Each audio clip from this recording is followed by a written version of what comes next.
as you touched on it, I've been moved to an undisclosed location for a psychological assessment by Judge John Bonn, B-O-N-N, of Belleville, Ontario, who is formerly of the Bonn law firm of Trenton, Belleville, and Bancroft, where they have a fleet of lawyers who are there if you need to be dump trucked or have a load of gravel or you want a coward to represent you. I just found out that, and I'm being treated well in this institution so far. They haven't tried to medicate me, and I have no intention of committing suicide, just in case anybody has to wonder down the road.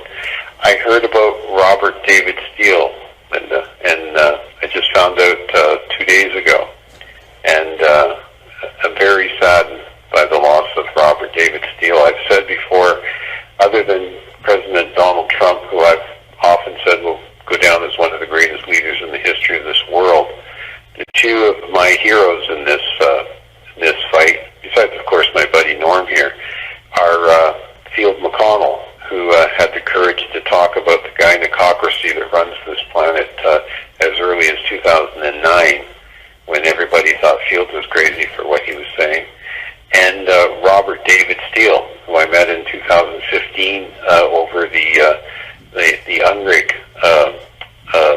movement that he and the great Cynthia McKinney started. Cynthia McKinney is the only member of Congress to ever discuss child trafficking in the House of Representatives. And I've said it before, I'll say it again, Cynthia McKinney is an absolute hero, and I'd love to see her have a senior position in the future Trump White House. But Robert Steele and I met, and we were discussing software, building them some software for the UNRIG organization, and that's how he brought me into the understanding of the International Tribunal on the Crimes of Church and State, and I helped educate Robert into the truth of adrenochrome, because I learned about it from a Chinese doctor in 2008 when I was incarcerated, and he had confessed to working in an adrenochrome factory in China.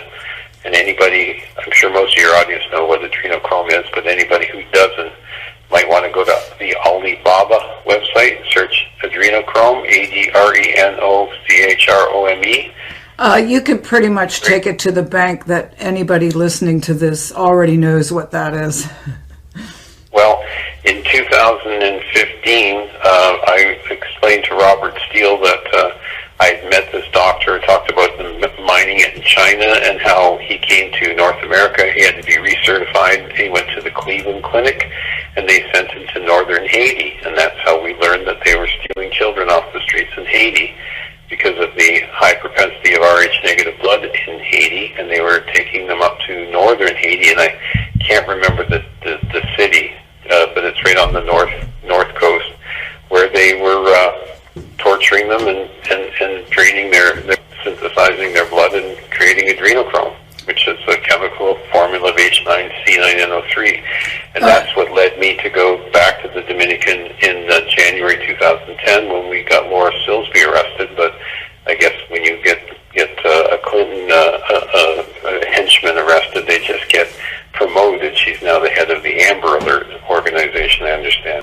But Robert and I discussed, and I have some of the most treasured emails I have in my inbox will be the ones where we discussed adrenochrome and formulated a plan where he went on Alex Jones, and he wanted me to go on Alex Jones on that broadcast, but I couldn't do it because of other reasons.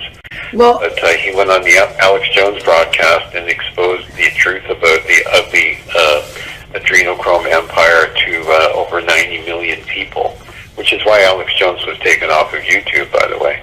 And that was Robert David Steele, and that was a man of extreme courage and extreme character, and whether you loved him or hated him, and everybody was on one side of that aisle or the other, he was a hero, and I'm going to miss you, Robert.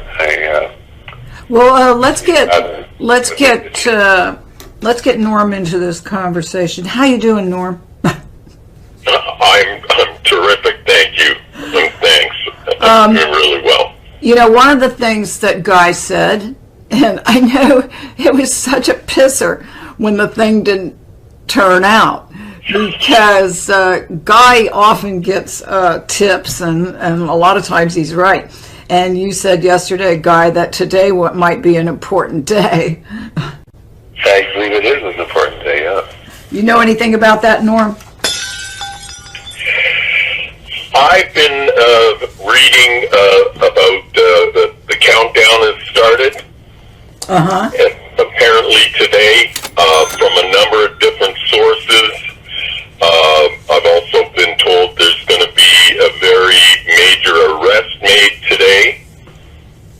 And I'm not sure who that's going to be. I know there was a warrant issued yesterday for it's either the chief counsel, I believe it's either the chief counsel or the CEO of the Clinton Initiative. And if that warrant's been released, then I suspect there's going to be one for Hillary here soon. And it was 32 years ago today that my father died from the blood that she and Bill and Vince Foster sent to Canada that murdered 7 million Canadians. Well, covered up by Lion Brian Mulrooney and his cast of faggots at in the Parliament at the time. Well, you know, a lot of people think, and there's something going around now, and it sounds pretty feasible, that the first arrest is going to be Biden, the fake Biden, a sitting, supposedly, president. So that would shock the world, I think. And also, the Q Post said the first indictment will shock the world, and the ones that come after will validate. So here's what I was thinking, that if this is the case, and the only people that are really going to take them are going to be probably demtards, and so libtards. And so here's my theory.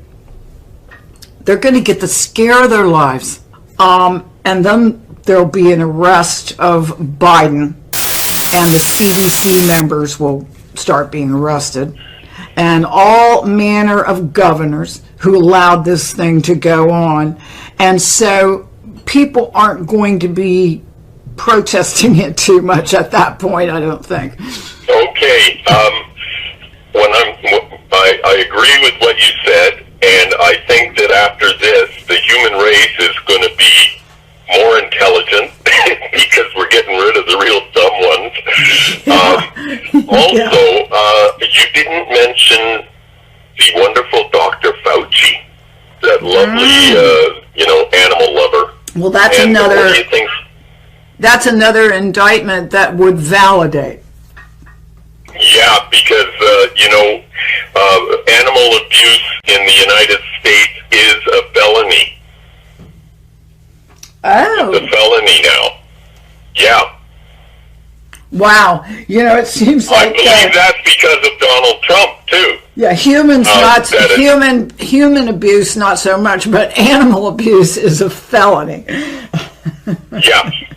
Yeah, so I think he can be arrested for animal abuse, and I don't know how that's going to come to pass. Well, he's a German. He's a Nazi. Tam for animal abuse. Isn't Dr. Tam hiding a snake there, Norm? Yeah, our chief medical officer, who I've stood just 10 feet away from him, is transgender. Well, have you seen ours? Definitely. Have you seen ours? Yeah. Yeah. It's absolutely bizarre. Ours looks like an escapee from a mental institution. Who cares what gender it is? It looks insane. And that is the thing that is dictating. So I guess that's part of their plan, or it's part of the White Hat's plan. How does he present, as a he or a she? They just want what's in our best interest. But these are the same people who are part of the World Health Organization. I saw a couple weeks ago that in the Congo, They have been there's 81 allegations of rape and pedophilia by members of the World Health Organization in the Congo, in one country. Imagine if there was 84 allegations across Canada, Norm. People would be going crazy. Well, Guy, how do you feel about the idea that